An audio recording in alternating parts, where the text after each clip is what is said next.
Hello and welcome to Drunk Girls Who Read, a podcast where two sweaty women complain about the heat in the UK and also mention some books. I'm Hannah. And I'm Charlie, and we're two 30-somethings combining hopefully intelligent literary criticism with drunken chaos. We're currently reading The Hunger Games, and in this episode we're chatting about chapters 14 and 15. So grab a drink, crack open your book, and read along with us.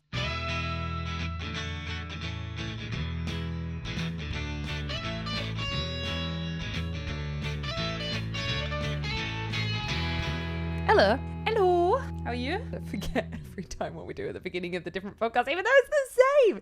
It's the same. I'm good, thank you. I'm warm and good. How are you? I'm so hot. Oh, It's boiling. You're in the t-shirt. Yay! I didn't even notice. I've been sitting next to you this whole time and didn't notice. It's too early for that yet. It's too early for what? Oh, You ask me what I'm reading. We need to finish the how are you. Sorry, my brain is actually failing. I'm good. I'm very sweaty. It is very hot in here right now. It's boiling in the UK. We're sat under studio lighting. It's really sweaty. It's not a good situation. We'll suffer through it for you. For you. For you. For you guys. What are we drinking? Oh, I wonder they can't tell. They We just are can't drinking tell. Peroni. Not the most exciting, but it's what I had in the fridge. It's also So, very repeat. It is. So... It is actually quite a nice. Oh, ASMR. Fuck off, they how rude. So rude. Don't they know we're famous podcasters? Z-list podcasters. We hope you all liked the last episode where Nayana talked about piss and shit a lot. Yeah, what's been making me laugh is the cut downs are all just piss and shit. And I'm like, is that an accurate representation of the episode? Yeah, pretty much. Yeah. It's amazing considering the jokes we normally make that we hadn't brought up piss or being really on at it. Neither of us have talked about diarrhea or drinking piss. We're just now we have. mature. We really are. We're just too classy for those kind of jokes. Yeah. Nayana dragged us kicking and screaming down to her level. Yep. So. And shit. Yeah. I was about to be like, what did we name it because of that? We don't name these ones. So. On our. And thank God, because it would have an abhorrent name. Yes, definitely. No, on our our other podcast, Goblet of Wine, we do actually put episode names and they are normally weird or filthy. Truly chaotic episodes. Very. What makes me laugh is you do the naming of them, so I kind of forget them a lot of the time, and then sometimes I scroll back through and I'm like, yeah. But I forget why it's named that, which I'm just like, no idea. No Half clue. the time, neither do I. Yeah, just something random in it.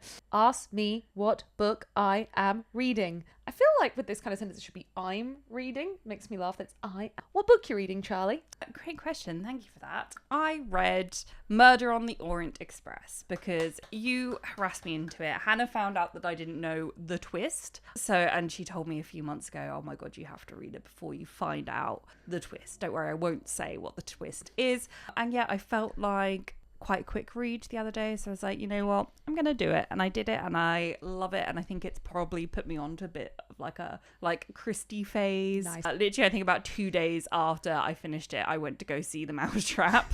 The turnaround speed of it, you were like, would anyone want to go see The Mousetrap? I'm going to The Mousetrap. I was like, well, I know that player has tickets available a lot, but wow, that was impressive. Yeah, no, when I decide I want to do so, but the thing is, it's not when I decide, because I'd actually wanted to see it for years, as I feel the same about most theatre stuff. I'm like, oh yeah, I want to go see it, and then I never go see it. The motivation to do it. Exactly. But I actually, was like, let me see who wants to. And then, my friend Elle wanted to, so we went together. And it was really good. Highly recommend. It was very good. And then pretty much immediately after I started reading, and then there were none, because both Hannah and Nikita and Ayana all separately told me that was the next one I should read. So I've started it, but then I haven't picked it up in a week. It's a bad sign, but no, it's I'm not. hopeful. It's not I really got maybe a chapter in. Oh, okay. And then we bombarded you with information on the racist past of that book, and you're probably like, ooh. Yeah, no, it's more I've been audio booking and crocheting a lot in the past week, so I just haven't done a lot of actual reading with my eyeballs. And Nikita keeps chasing me you read any more? And I'm like, no, because I've been reading another book that she's told me to read, which I won't say yet because I'll save it for the next episode. Nice. But yeah, it's just sort of my reading right now is just whatever Nikita tells me to read, it's seemingly. A good way to be. Weirdly, though, Nikita's husband's Ken reading is currently what I tell him to do. Nice. Which I'm loving as a little crossover. Yeah. He suddenly was like, I've read The Secret History, I've read the whole thing. Because of your recommendation, give me more recommendations. I was like, I win. But also he read that book in 3 days, and it's a 700-page, extremely dense book. And I was like, now I believe he should be burned at the stake. Yeah, I've said it before and I'll say it again. He's a witch and we should burn him. Yeah, no, I agree. I'm that meme where it's like, witch! Like, whenever I see Ken. Yeah, Ken, I hope he bought it from the affiliate link we have in the description where you can buy our recommended reads. You all do that. That's a great... And it supports secondhand bookshops and also supports us. Independent bookshops. Independent, sorry. Bookshops, yeah. Sorry. Yeah, it's actually a really cool system that I didn't know how it worked for a long time. Essentially, you can put... If you don't put in where you live, if you just... Well, obviously you do when the address goes in. Okay, I'm explaining this badly. Essentially, when you put your address in, it will try to get you the book from your closest independent bookshop. If it can't, it sends it from another independent bookshop that does UK-wide shipping. But it's like every independent bookshop signs up to bookshop.org, so then it's supporting your local one while still having the ability to be like, well, if they don't have it, I can get it from another independent bookshop. And you don't have to figure anything out. Like, the website does it for you, which I just think is like, whoever came up with that system, like, oh my God, well done. It's very good. It's very cool. Very good. Yeah. Yeah. Also, because I did promise a follow-up, so I did finish My Lady Jane. It was all right, I will say. I think if I had read it when I was like 14, 15, I would have eaten that shit up and it would have been my entire personality. But it was definitely too young for me now, which is fine. That's kind of what I expected. But I will say, like, if you are a teenager or someone you know is a teenager that thinks you would like some kind of historical based fantasy, I think it was very, very good. Like, I would recommend it to my local teen. But for me personally, it didn't come close to how good the TV show is. It makes me really sad when I read books that I feel are too young for me now, but I know my teenage self would have loved me. Like, just have a bit of like weird... It's not like, that's not the right word, but a little bit of sadness that my teenage self... And you kind of want to be able to time travel. Like, last year I went through and I read all of Percy Jackson for the first time, and I did really enjoy it, but I very much was like, I would enjoy this so much more if I was a teenager right now. And like, I also know it would have been my whole personality if I had read it as a teenager. So it's really sad that I missed out on that. But then I almost had the opposite experience with His Dark Materials, in that although I was sad to not have read it as a teenager, the amount I got from it, from reading it for the first time as an adult, actually made me be like, maybe this was for... I don't think His Dark Materials is like young though. Well, it's aimed at young. It doesn't read really. It doesn't, no. But that was his aim, and I'm like, okay, you trust kids, Philip. Good for you. Yeah, for sure. But no, this was like you kind of, there were bits in it that would make you cringe because it was very like teeny, which is fine because that's who it's for. But that always makes me laugh on my story graph now. I have all my 5-star reads logged, and I tried to go back and the bar sign. I tried to go back and I left it on while we had our break. I tried to go back and like do it from things like, because I'd used Goodreads in the past and I'd noted other things down. So I tried everything I could find, I pulled together on the story graph. But that means there's things on there that I rated 5-star when I was a teenager, and I'm kind of sometimes with them like, I have not reread that and I have no idea if it is a reflection of my 5-star tastes now. But the one that makes me laugh at the moment is like, We Were Liars is listed as a 5-star read on my story graph, which is weird because that's become so popular again. That was so popular when I was 16. Everyone was reading it, and then obviously, as books do, people stopped reading it, and then suddenly, because of BookTok, it's exploded against the point where they've just made that TV show. But everyone on my side of book that's now more adult is like, oh, it's so bad as a thriller, like it's so obvious what happened, it's entry-level thriller. And I'm like, it's aimed at teenagers, it should be entry-level thriller. That is not a criticism of it, you're reading it as an adult. But B, it is still listed as a 5-star read on my story graph. But I'm not going to go back and change things. But sometimes it makes me really... Do you ever get scared to reread some of your 5-star reads in case you no longer sees that? No. Thing is, like, they will always be... If I loved something once, I will always love it now. Yeah. Well, actually, no, saying that, like, I did reread one of my, like, kind of tween favourite books, Montmorency, and that did not live up to the memory in your head. It really didn't. Yeah, I don't think it's about the star rating for me, because that's like a vanity metric. It's more how I've now, years past, reading that book in my head. I'm like, I don't want to let that feeling down. I think I'm quite a big rereader. So unless I literally like lose my physical book or something and then I don't reread it, which is what happened with Montmorency. But for the most part, like, I have copies of all my like all-time favorite books and I will reread them. Like, Spindle's End. No, it's not up there right now. But Spindle's End, like, I've reread like a couple of times, and I even like reread like a few chapters again the other day. I'm like, it's just so good. Yeah. Like, so what I'm saying is my taste in books is just flawless. So I never make mistakes. No, I've consistently reread most things. Yeah. So. I used to be a much bigger rereader. I haven't done as much in the last few years, I think, because I get guilt because my TBR is so long, but that's silly because I actually adore rereading. I adore rewatching and I adore rereading. And I don't some people that don't like it. Yeah. Yeah. What are you reading right now? I don't remember the author's name, so I'm going to get it up. Sorry, should have done this before. I'm reading Sunstruck by William Rayfett. I'm reading Sunstruck by William Rayfett Hunter. It came out this month and it's actually been sitting on my shelf for a while. I got a copy of it when he was speaking at an event.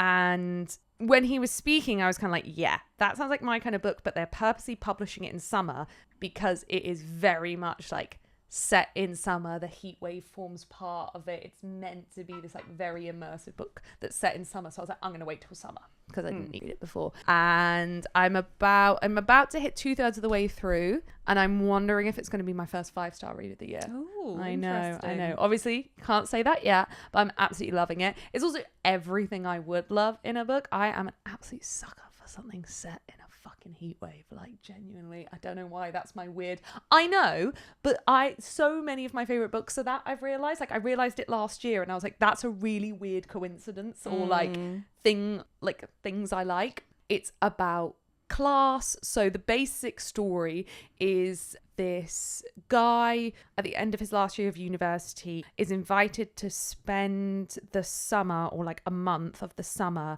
in one of his uni friends' family house in the south of France, like their chateau that they have in the south of France. He's mixed race. That family is white. He was working class. That family is obviously very upper class. He's gay and like the brother of the family might be bisexual, he's not sure, and there's kind of flirting but he's not sure what's going on, and it's kind of like the intersection of different ways people like react about class and race and sexuality, all while the first half of this book is set in this chateau in the south of France with posh people doing silly posh people things. Everything I like in a book, and it's really beautifully written.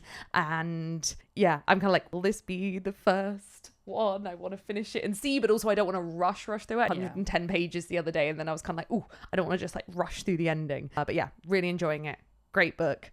Haven't got to the end yet, so can't say it, which is funny because I was watching back an episode we did like really not that long ago, like 3 episodes ago, and I was saying the Lessons by Bonnie Garmus. So I was only like 3 chapters in and I was like, yeah, I'm really liking it so far, and then I like low rated that, didn't like it that much, so it makes me laugh when we do this bit of what are you currently reading. I'm like, well, will I end up liking it? Didn't like Lessons that much in the end. It was okay. It was just okay. Yeah, and that's the thing as well, like I feel like the ending of a book can really, really change the rating. So yeah, which is why I'm excited for the next episode where I can't say what I am reading because I just said it, so I'll pick one of the ones I have been reading, and I had my first 2-star book of the year, so I'll talk about that in the next episode. Well, love bitching about things. Yeah. What are we drinking, how we are, what we're reading? That's everything. Should we jump straight into it then? To chapter 14. Nice. I thought you were going to say 9 then. I was like, you're off by You're so off. You're a little bit off. You have blacked out for the last 2 episodes. Yeah. No, chapter 14. The last chapter ended on the cliffhanger of Rue is in the opposite tree. Yes. So this one, Rue, it turns out, is pointing at the nest above Katniss's head. Below her, it's like somewhere quite close to her. I think it's just above. And Katniss looks at it and immediately thinks that's not a normal wasp's nest. I think that's trackerjackers. And then the book explains what trackerjackers are. They are another mutt. I can't remember how many mutts we've learned about at this point. I think we've just learned about the mockingjays. Quite a lot into them, I'm conscious of. Trackerjackers are a augmented, that's not the right word, mutted wasp that does, like, if you get too many stings will literally kill you. If you get 1 or 2 stings will cause you crazy hallucination. They were released by the Capitol to essentially stop people escaping from districts. They were put around, this was before even districts, they were used in the war to basically stop people being able to like leave areas and kill people. But much like with the Mockingjays, where the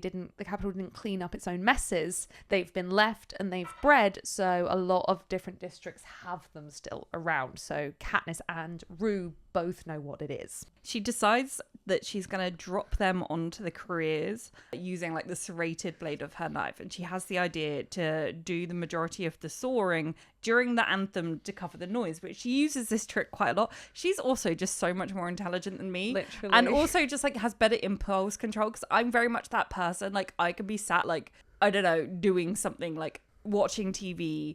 I'll spot like a little job that needs doing, and even like if it's really, I'm like, I've got to leave the house in 5 minutes, like it's not the time to do it. I just get up and start doing it, and then I've got like a half finished or like really bodged job done, and I'm like, for fuck's sake. So like I 100% would have just like spotted it, made the plan, and started soaring without like any consideration of like the noise or thinking like, is there a better time to do this? But so she gets most of the way through before the anthem ends, so she decides to finish it in the morning, which again is crazy impulse control, to leave it half done and go to sleep. I'm like, I'm not sure, I don't think my nerves could let me do that. And she's like, there's not been any death, but she thinks that like the capital and the game makers will be happy for now, because I guess this is kind of like ending on a cliff, like a really good cliffhanger for the capital. I don't think I realised till this reread how attuned Katniss is to the TV show. What she thinks about the cliffhangers and things like that. I think, love like, it. Highly ironically, I think she would have been a great game maker.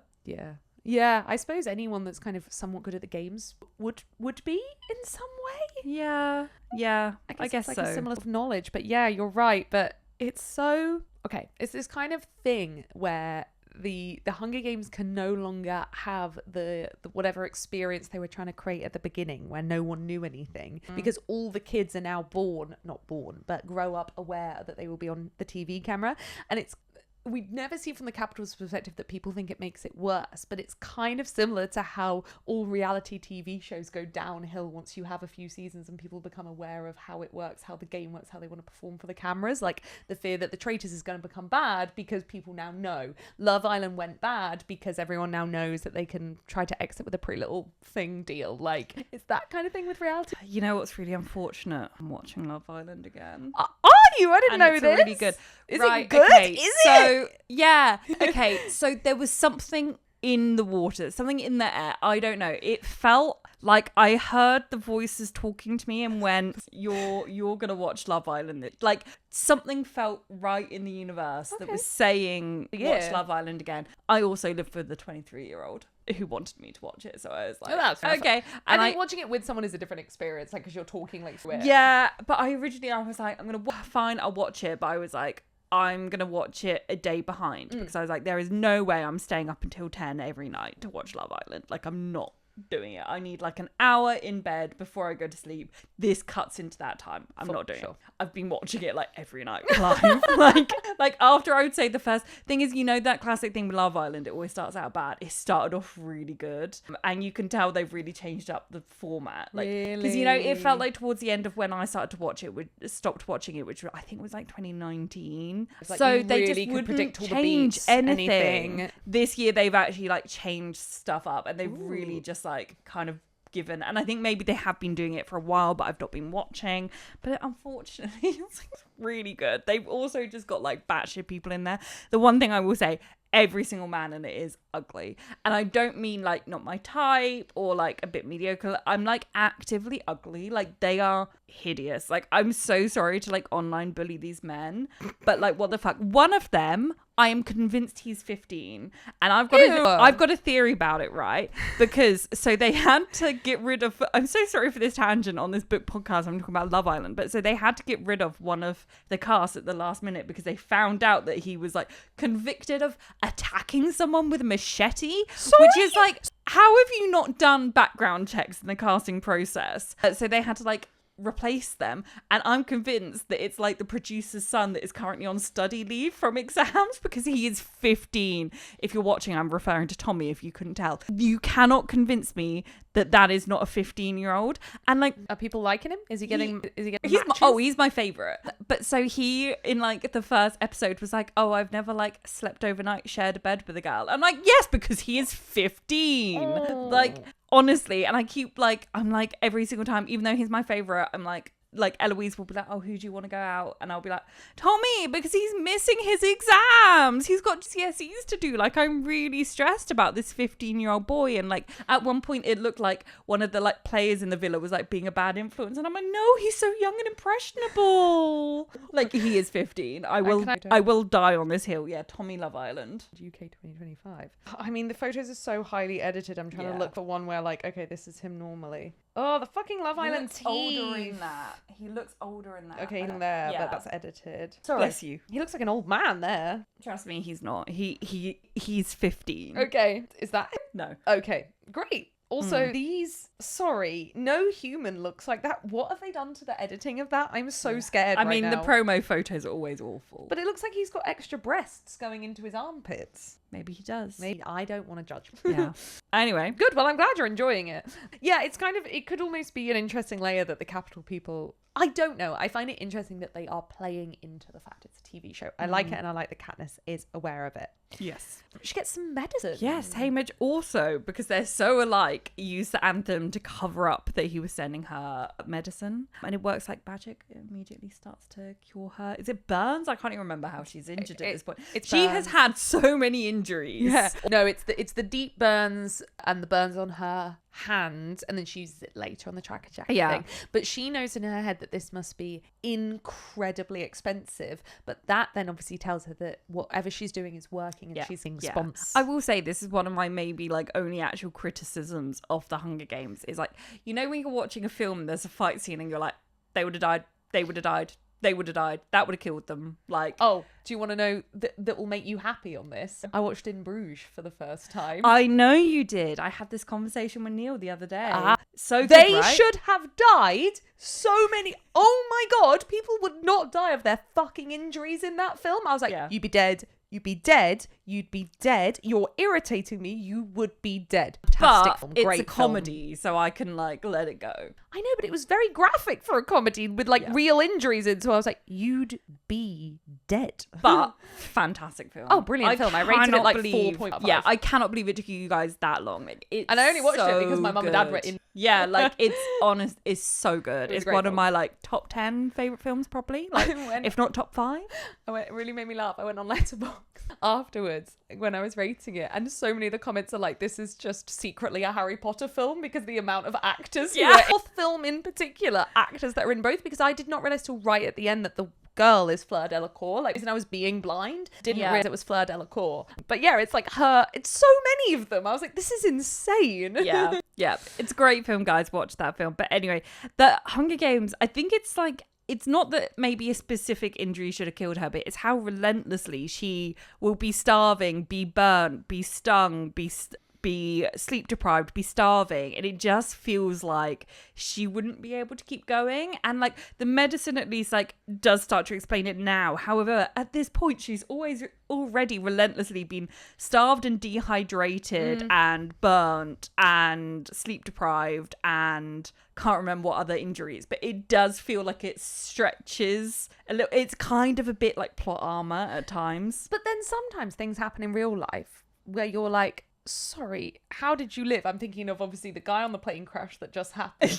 I'm thinking of the boys in the cave. Yeah. Like, there are sometimes things that happen where you're like, what the fuck? How are you alive? When you first started saying that, like, I thought you were gonna say like about yourself. Like, sometimes, you know, you go through stuff where you're like, and I'm like, Hannah, what the fuck has happened to you? I once spilled some kettle water on my fingers, so I know exactly what she's feeling in this moment. Like, I know exactly what she's feeling. I had to go to A&E and everything. I once got a mosquito bite, so I know how she feels about the Chaka Jacka venom. To be fair, fucking worst. So it's dawn then breaks and Katniss wakes up before the careers and is like, okay, I'm gonna do it. And she warns Rue to run away. She kind of shoots. She thinks to herself that if she dies, she wants Rue to be the winner. And she can do it because she kind of didn't know hopping about. I think if she was older, like 100%, she could have done it. Yeah. 100%. Yeah. She cuts the branch. While she's doing it, she gets 3 stings, but manages to carry on soaring, which I'm like, I can even remember what like a wasp sting feels. It's amazing that she carried on. Like, I know it's the kind of thing where once they started emerging, she had to continue, otherwise they would have killed her. Yeah. But it's just like, oh my God. Yeah. We also get the reveal of how Rue's been getting around when she leaps from tree to tree. Case, what does it mean? I need to see a video. I'm confused. She's not leaping from tree to tree.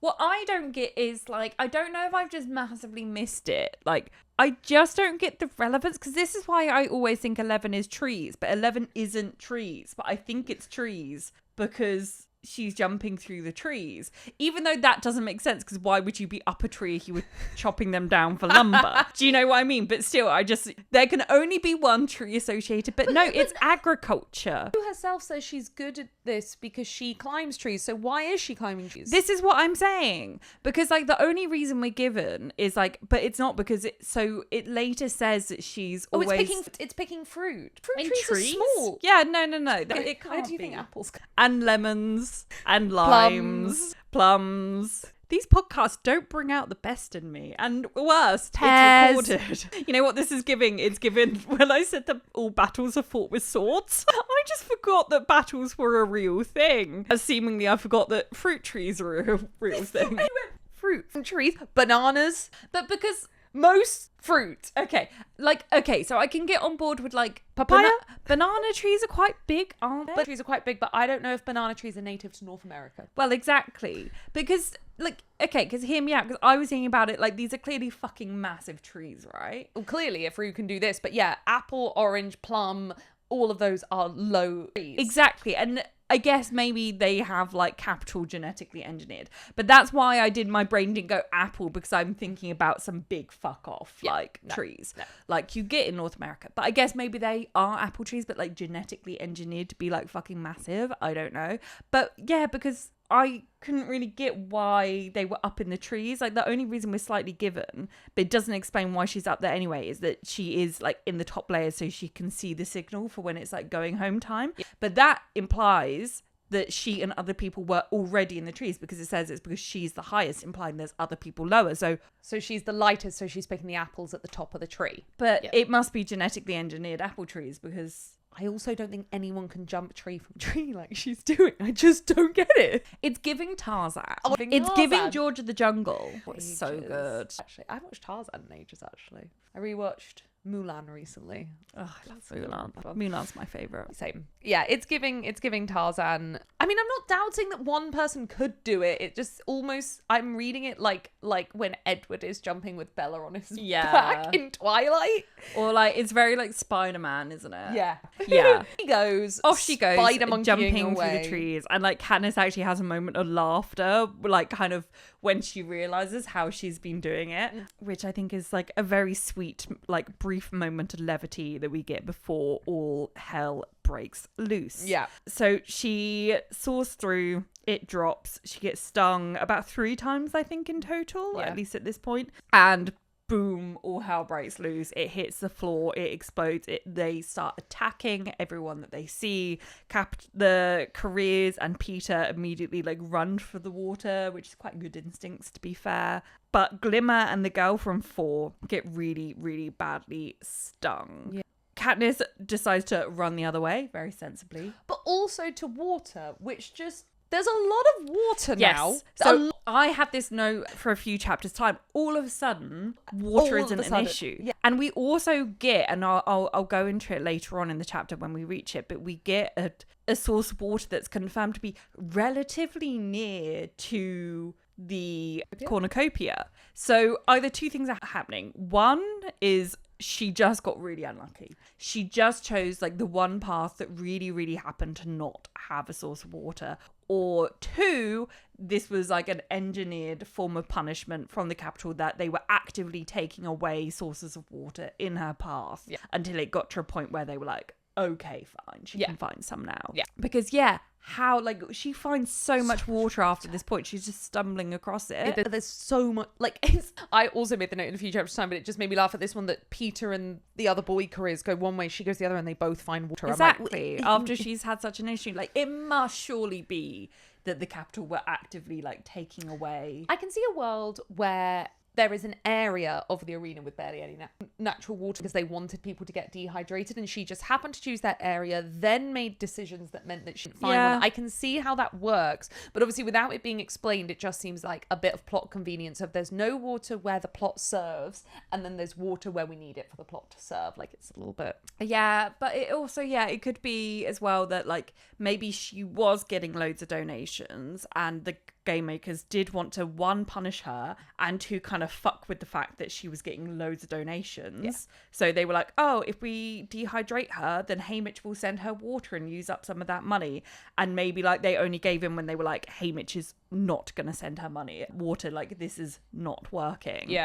But who knows? We don't really get confirmation, and I'm okay with that. Like, I at least can see that there's reasons. Like, it's not really a plot hole. It's, I guess, more open to interpretation. Yeah. So she runs to the pond and puts the stingers under the water, which, like, helps a little bit. They're still clearly affecting her, but it helps a little bit. And also it stops the tracker jackers that were following her, but she's pretty sure, because basically we were told in the last chapter that tracker jackers target whoever they think is at fault and they will follow them. So she thinks they're following the boy careers and Peter by the fact that they're not following her. So she decides, therefore, it's safe to go back to Glimmer because Glimmer has the bow. As she gets there, she's like, well, the hovercraft hasn't... She has to hurry because the hovercraft scoops up bodies pretty quickly in the arena because some people have done some cannibalism one time. And she knows they must not be dead yet because she hasn't heard the cannon boom and the hovercraft hasn't appeared. I think she hears the cannon boom for the girl over there, but knows that the hovercraft won't appear while she's in the vicinity. So she starts on at Glimmer, and this description is really visceral and disgusting, but later we kind of learn we don't know how much of it is real. So she describes breaking the fingers on Glimmer and the flesh falling apart beneath her hands. She then describes that not working and having to turn Glimmer over because obviously a bow goes round your body, but she turns her over because her flesh is disintegrating by grabbing Glimmer's shoulder blade and reaching out the shoulder blade. Grim. It's really quite, It really reminded me of in Ballad of Songbirds and Snakes, where Snow believes one of the reasons the reason that he says to Gaul why the Hunger Games is a good purpose is because in that situation, everybody loses their humanity. And we kind of like learn as the reader that he lost his humanity, but that's not necessarily always true. Lucy Gray didn't lose her humanity. However, this point is kind of like the reader should recognize it because in this moment, Katniss, it's not that she's losing her humanity. She's not doing something like inherently evil, but she is going against what she originally wanted to do, which is pretty much violating the body of an already dead and dying tribute. Yeah. But later we learn, is this all true? But she manages to get the bow, is the important bit, and the hovercrafts are kind of above her, so she has to run. No, she's holding the bow and she's not running because she's like, oh my god, things are going really weird and glittery and bizarre. And then Peter appears and he screams and screams and screams at her to run, and he's sparkling, which again reminded me of Edward Cullen. Yeah, big time Edward Cullen vibes. Oh, he's a vampire. It's why he actually joined the Criers, because he clearly got bitten and became a vampire. Clearly. And he pushes her. He literally physically pushes her. And she's like running and collapsing. And there's big bulbous things in a pit and they're all over her. And then the bugs coming out her eyes. Yeah, like ants like eating her eyes or something. Yeah. So Peter tells her to run. Cato is coming. And Peter has given himself away. Yeah. I wonder kind of what order everything happened in, because obviously we don't know from Katniss because she's not there, and Peter never really explains it. So Peter and Cato must have run to the water. The tracker jackers stopped following them because they ended up killing the two girls. Have Peter and Cato already fought when Peter then runs back to tell Katniss to run? Or is the fight afterwards? I've always assumed afterwards. I'm so too. Because I think if he was injured, I think her like hallucinations probably would have focused on that. Yeah. But yeah, I'm assuming that kind of any chance he had to get away, he used up telling her to run. And then Kato caught him. And then they fought. Peter dragged himself to the river. Right. Okay, that makes sense. Yeah. And then did some really good body art. We're not about that. Yeah. So, chapter 15. Yeah. So, she kind of gets stuck in like a reoccurring loop of like thinking she's woken up, but she actually hasn't woken up. And during these kind of bits where she's asleep, she dreams that Prim dies. She dreams about her father's last moments. She dreams about her own body being ripped apart on repeat. And every single time she wakes up and she thinks it's over, and then she's not actually awake and it happens again. I have to say, I relate to this. I had this exact thing happen to me once. I was on holiday in France. No Good Story starts in France. Obviously. And I was asleep, and for some reason when I was a kid I slept with my socks on, and my sock had kind of come half off, and I got stuck in a loop of a reoccurring dream where I took the sock off because it was annoying me that it was half, and I just kept dreaming that I took the sock off and went back to sleep, but then it was a dream. So then I would wake up and I would take the sock off. No, it was a dream. And it happened so many times that I went a little bit insane before eventually I actually woke up and took the sock off. And how much have you spent on therapy through and solved this, are you? Honestly, not enough. Yeah, clearly. I think there is no amount, but I have to say I know exactly how Katniss feels in this moment because of that goddamn sock. I have had the thing where you think you're awake and you're not. You go back into it and like you have such a realistic dream that it's happening like in your bedroom, in your flat. So you're like, wait, that was real. Oh, I hate, like I can feel it. Yeah, hate it. yeah. Also, I'm kind of like, it must be like that because you kind of do that sometimes if you go to bed really, really drunk. You do that half waking up, panicking back into the dream cycle. And I'm like, ooh, no, bad. I was not drunk. I was a child. But it sounds really difficult. And for you. also, like, the entire place we were staying at, like, this sounds like I'm being really racist against French people. I'm not. Like, it stunk of bad cheese. Like, someone had left some cheese, like, in the fridge that had gone bad.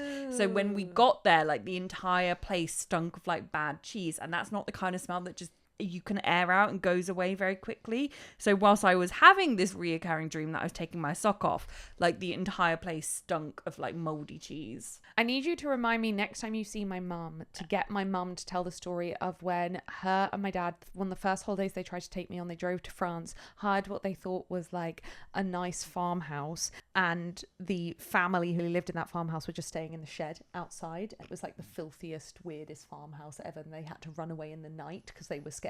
With the baby, me being the baby. Mum tells it really well, so I don't want to tell it until Catherine tells it. Moral of the story is, don't go to France. Yep. So wakes up properly and she's like, okay, I think we're done. I think this is real. And she's like, well, it's the middle of the day, so it can't be the same day, so this must have lasted 24 or 48 hours. She starts thinking about Peter coming back. Well, so she starts thinking about Gale. Oh, yeah. And about how she's like, maybe I should have gone away with him when he wanted to. And then she thinks about Gale saying you and I. And thinking about Gale saying you and I immediately makes her think of Peter. It's there. It's so there. And it's two of them that they don't coexist well together in her. And I'm like, ooh. So thinking of Peter makes her remember how he saved her, but she's like, I'm not sure if he did or if that was hallucination. She is just so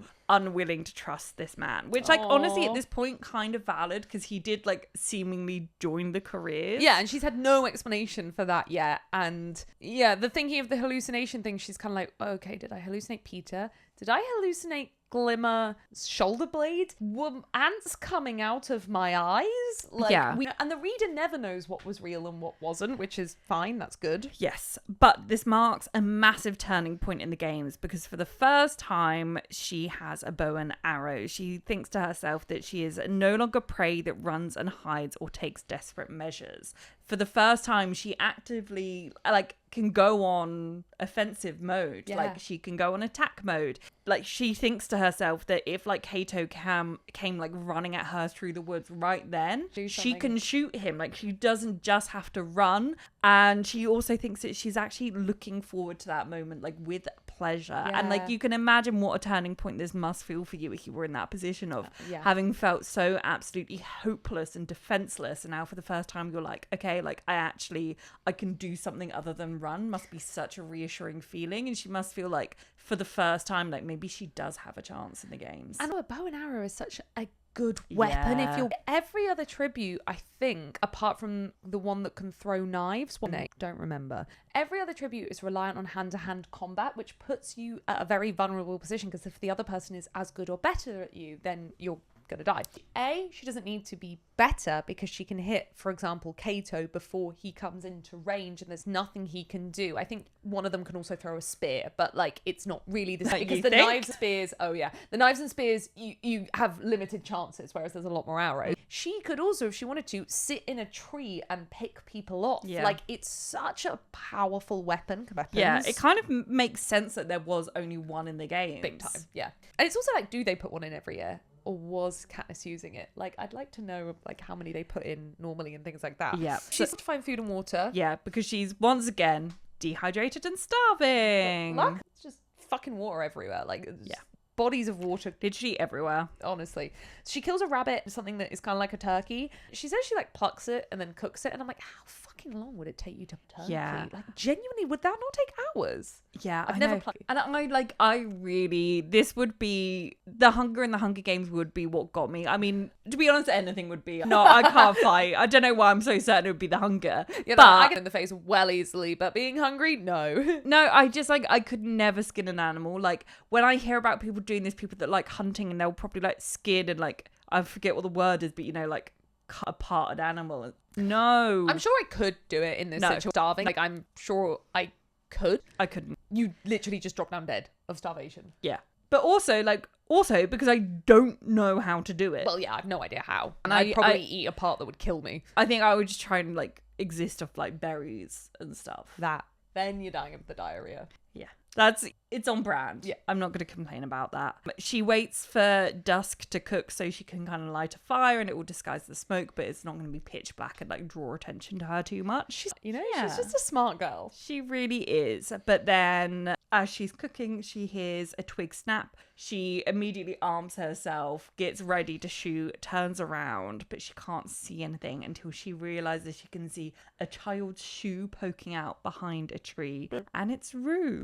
And she's like, following me all day. It's like, and then she freaks out a bit, but she's like, God, this girl is good at following people. If I, as someone who hunts and is someone who is very aware of sounds and my surroundings, did not notice that this kid has been following me all day. So Katniss asked to team up, and they kind of have a moment of healing each other. Katniss gives her something. Is it for her burns? Did she also burn? I can't even remember. She must be. And she gives her like these leaves that help with her stings. She pictures Haymitch groaning as she partners up with this child, which I feel like this is almost like foreshadowing for the next book, where she teams up with, I guess, all the kind of like runt of the litters, and Haymitch is really like, oh, for God's sake, like. But also that's then like called into so much question when we finally get Haymitch's book, because Haymitch teams up with the weakest people in the Hunger Games, and like in the end he's trying to save Willie, who by the way was just cast, and it's a baby, it's a tiny little baby die. So I always like, now that we have Sunrise on the Reaping, comparing that to what Katniss assumes about Haymitch. Yes, exactly, because we're very much getting her perception of him, and it's not actually what he's like. And at the end of the day, they are so similar, so of course they both did the same thing. Rue's had sponsors, which is one of the, like, Katniss gives her whatever she wants, but all that Rue can give back is like berries, the leaves, which Katniss is very happy with. The leaf thing is really, really helpful. Like, Rue actually like chews it into her mouth and spits it out and everything. But Katniss asks, have you been sent anything? No, nothing. Which I mean, A, Katniss is kind of a special case. We know that District 11 and 12 don't often get sponsors, but B, it is seeming like becomes at the end, Thresh is a very, very strong competitor in the Hunger Games. So any 11 money is probably going to Thresh, who actually looks like he could win this for 11. They trade food. They kind of divvy up their supplies in case they get separated. And Rue has a sharp rock that she's been using as a weapon, which is so smart. Like I was saying before about what do you do if you don't have a weapon, and you were like big stick, but like sharp rock is such a good shout. Very well. They exchange stories about their district's food and things like that, and I absolutely love this as reading it as an adult, because there's no way I picked up on this as a child. Katniss has always assumed that 11 were better fed than her because they're agriculture, because they did the food processing. She assumes they got a good cut, but Rue says absolutely not even during harvest season. We get a little bit more during harvest season, so we can actually like work all day, but I have to leave school. If we steal anything and are caught stealing anything, we get whipped. And she even tells a story of a simple-minded child who was murdered because they talk about the glasses, the night vision glasses. That's not about the food, it's glasses. But Katniss thinks in her head that 11 sounds a lot worse than 12, because 12 is so small and forgotten about that the peacekeepers are actually relatively chill. They turn a blind eye to a lot of things. Katniss has never seen anyone really be whipped or punished for breaking the rules. It's kind of like, don't do that. Okay, you can kind of get away with things because it serves the peacekeepers. And what Katniss gets on the edge of thinking about, which I think you're meant to then see as an adult reader, is that it is massively to the capital's advantage for the districts to not know anything about each other and to view each other as, oh, well, they get extra coal, they get extra food. Because if you keep the districts angry at each other, they will not alliance and be able to uprise. And it's like a very simple thing that the capital is doing that is working fantastically well. And she even thinks the capital's not going to show this conversation the two of us are having right now, because it's giving away information about the two districts. And it's just like, it's the fact she thought Rue got extra food because of course you would, their agriculture, which I'm like, it's such a simple tactic the capital are doing that is working so effectively for the capital. Yeah, so Rue tells her that the glasses that she has, they're not sunglasses, they're actually for seeing at night. I can't remember, these must come up again, but I can't remember how, but they must, right? Right? I don't know. I don't remember. But also, fuck's sake, Katniss, when they didn't work as sunglasses, did you not think to fucking try them at night, you idiot? I guess she doesn't know much about technology, No, so I she wouldn't know guess. that was even possible. I just find it funny she found them in a pack, went, these are weird. But think about that again. Yeah, when they're trading stories, Rue tells her about how they killed a boy that stole the glasses, even though he was not right in the head. And then Katniss thinks to herself about Greasy Say's grandson. I feel like it was granddaughter, and maybe I missed. Yeah, I thought so. I think that was an autocorrect job. Sexism once again. Yeah, who is also not right in the head, and how she's actually treated as a pet and people toss her scraps and things, which is, I think it's meant to shock the reader, because Yes. I was horrified at this, but I don't think I was horrified at when I was 12, because I don't think I had the right kind of language and understanding to think you shouldn't talk about people with learning disabilities this, or I probably had it but not enough of it. But I don't think Suzanne is so dumb that she's like, this is how I should write about someone with learning no, difficulties. This is I think it's intentional. very intentional to shock the reader, because we're meant to be viewing 12 as the kind of like, they toss her food, so it's fine. But actually in our language, that's horrible and harsh, and it's, that girl is not a pet. Yeah, definitely. And it's, you know, on the one hand, the capital has, you know, this magical healing ability, that this thing that can instantly heal burns. But on the other hand, then the districts don't even have like the medical knowledge to understand about things like, I think we can assume that it's probably some kind of Down syndrome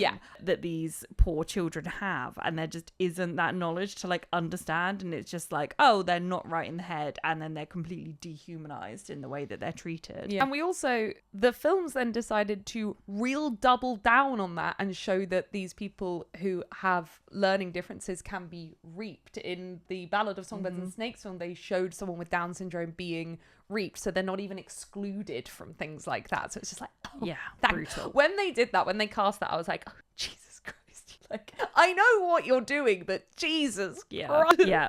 So Rue says that Peter has left the careers, and Katniss is like, makes reference to the whole romance thing being an act, and, you know, maybe it was part of the act. And Rue's like, oh, I didn't think that was an act. Oh, that's why she's so cute. She's like doing a little pot stir, like, I know it's real. Yeah, slay. They talk about their careers and how they can't really like actually feed themselves or like provide for themselves. And Rue's like, yeah, but like it doesn't matter. Like they have all the supplies. And Katniss is like, but what if they didn't? And for the first time, we have an offensive plan. I love the way she treats Rue. It's proper like big sister. Like, what if they didn't have all that? Yeah. What? Yeah, it is immediately, you know, like she even says to herself how Rue really reminds her of Prim. Seeing this other side of Katniss, we got very little time with her and Prim. And then we suddenly see this jovial, quite jokey. It's not just protective. She's being very sweet, affectionate, and also amusing to her. So it's really nice to see this other side of Katniss. Yeah, definitely.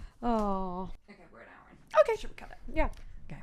There. Yeah. It's so hard with this because there's such I forgot that every chapter is a bit of a cliffhanger. I'm like, Yeah. It's so fast paced, it really is. Yeah. Yeah, we hope you liked that episode. I liked it. I love Rue. I'm Yeah. glad we're getting some Rue time. I know, but I always forget how brief It's so short. I'm like, okay, I'll just have It's 2 literally chapters. like a couple of chapters that they're actually together. I know the alliances. I thought they spent a few nights together, but it's one. Yeah.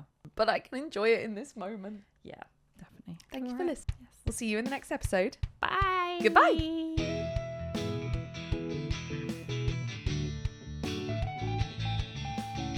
Thank you for listening to this episode of Drunk Girls Who Read, a podcast by Goblet Wine Productions. If you'd like to follow us around the internet, you can find our social media links in the description. Or if you'd like to support us further, you can find us on Patreon, where you'll get access to bonus episodes and behind the scenes content. Thank you so much for listening to this podcast, and we'll see you in the next episode. Bye!